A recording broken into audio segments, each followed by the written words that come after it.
गगबल मचकनी वानगत रात के समय अज्ञात व्यक्तियों ने मचकनी वानगत क्षेत्र में एक लकड़ी के पुल को आग के हवाले कर दिया, जिससे पुल आंशिक रूप से क्षतिग्रस्त हो गया और पैदल आवाजाही के लिए असुरक्षित हो गया। ये पुल स्थानीय निवासियों के लिए बेहद अहम था, खासकर स्कूली बच्चों और रोजमर्रा के कामों के लिए आने जाने वालों के लिए। अब वैकल्पिक रास्ता न होने के कारण ग्रामीणों की दिनचर्या बुरी तरह प्रभावित हो गई है। स्थानीय लोगों ने घटना पर गहरी चिंता व्यक्त की है और प्रशासन से जल्द जांच कर दोषियों के खिलाफ कार्रवाई की मांग की है। साथ ही पुल की मरम्मत और क्षेत्र में सुरक्षा व्यवस्था सुनिश्चित करने की भी अपील की है। हम हल्का वांगते मचकेनी इलाका पड़ता है। इसमें सर सुबह बहुत ही बड़ा हादसा ये हुआ कि हमारे बच्चे स्कूल की तरफ निकले। जब वो यहाँ पहुँचे, क्योंकि हमें एक नाला क्रॉस करना पड़ता है, उस पर जब बच्चे आकर के बैठे हुए थे, जब पब्लिक लोग जो है वो घरों से आए, अब वो भी अपने काम काज के लिए निकले, तो जब उनने देखा कि बच्चे बैठे हुए, तो आकर के देखते हैं वो कि पुल जो हमारा है वो गिरा हुआ है।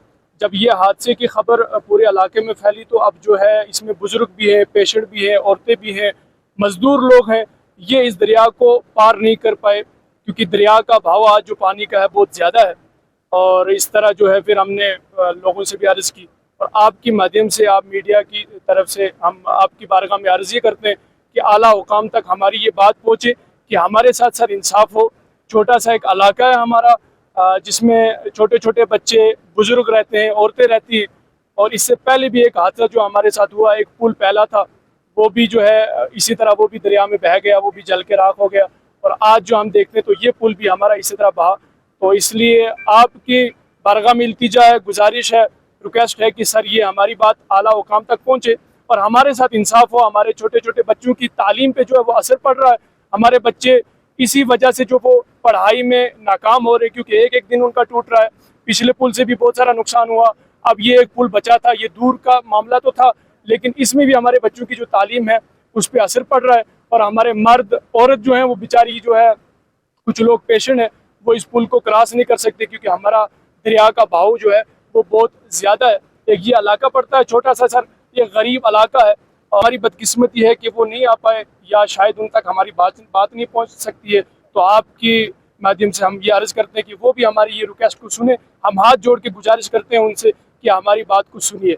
हमारी आपकी सामने गुजारिश है। देखिए, मैं इस बात पे तबसरा करते हुए ये कहूँगा, एक तो वो दहशतगर्द था जिसने पहलगाम के अंदर 27 जानें ली, और एक वो दहशतगर्द है जिसने यहाँ पे इस मचकनी के इस पुल को जला के हज़ारों की जानें लेने की कोशिश की है। वहाँ तो जानें ले ली और यहाँ जानें लेने की कोशिश की है।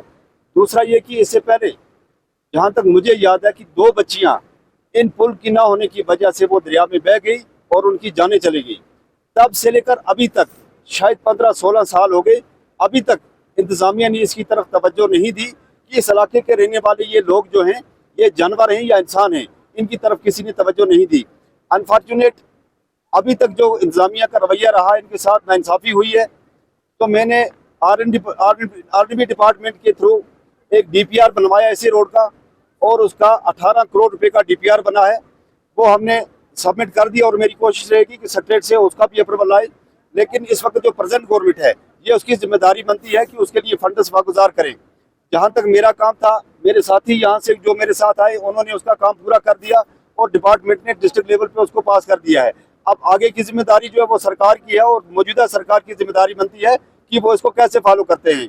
लेकिन आज इस जगह पे जो पुल जलाया गया है, इसमें कोई शक नहीं, जिस आदमी ने ये पुल जलाया की साजिश के तहत, वो आदमी इस बस्ती का कत्ल भी कर सकता है। एक लिहाज से अगर देखें तो इनका पूरा कत्ल कर दिया हुआ है। इनके घरों में कई बीमार इस वक्त पड़े हैं जो डॉक्टर के पास ये नहीं ले जा सकते। दूसरा, ये बच्चे जो हैं ये स्कूल में नहीं जा सकते। आप मुझे बताइए, तमाम ज़रूरियाती ज़िंदगी से इनको महरूम करके रखा हुआ है। लेकिन मैं MLA साहब से यही गुजारिश करूंगा कि आप अच्छे आदमी, अल्लाह ताला ने उस खानदान से आपको पैदा किया है, हम सारे आपकी कदर करते हैं। लेकिन जो DPR बना हुआ है इन लोगों की मेहनत से, उसी DPR को फॉलो करें और इनकी सड़क का मसला हल करें। और सबसे बड़ी डिमांड ये रहेगी, क्योंकि एक हादसा किया हुआ है, ये हादसा नेचुरली नहीं है, ये हादसा किया है। जिस इंसान ने ये हादसा किया है, ये पुल जलाए, इसको आग लगाई है, उस इंसान को इन्वेस्टिगेशन करके पुलिस के थ्रू कौन इंसान है, वो कौन दरिंदा है, वो कौन दहशतगर्द है, उसको कानून की तहत सजा दी जाए, ताकि इस बस्ती वालों को इंसाफ मिले। बेहतर भविष्य और उत्तम शिक्षा के लिए अपने बच्चों का दाखिला CBSE affiliated MV international school में करवाएं। 16 एजुकेशनल अवार्ड से सम्मानित एमवी इंटरनेशनल स्कूल में अंतर्राष्ट्रीय टाई अप्स और लड़के लड़कियों के लिए एनसीसी भी उपलब्ध है। यहाँ अटल टिंकरिंग लैब और नेशनल एजुकेशन पॉलिसी से लेस रचनात्मक पाठ्यक्रम पढ़ाया जाता है। हर साल कक्षा 12वीं की सीबीएसई परीक्षा में स्कूल के छात्रों का top class result MV international school की एक खास पहचान है। स्कूल मैनेजमेंट ने अब तक उत्कृष्ट रिजल्ट के लिए टॉपर छात्रों को 61 ब्रांडेड लैपटॉप प्रदान किए हैं। लिमिटेड सीट्स के लिए एमवी इंटरनेशनल स्कूल में दाखिला खुल चुका है। जम्मू, सांबा, कठुआ जिलों में स्कूल ट्रांसपोर्ट भी उपलब्ध है। हमारा पता है MV international school, 17 miles, Thandi Khui, Samba. Phone number 7298212270। Jammu Kashmir की खबरों के लिए जुड़े रहिए JK अपडेट के साथ।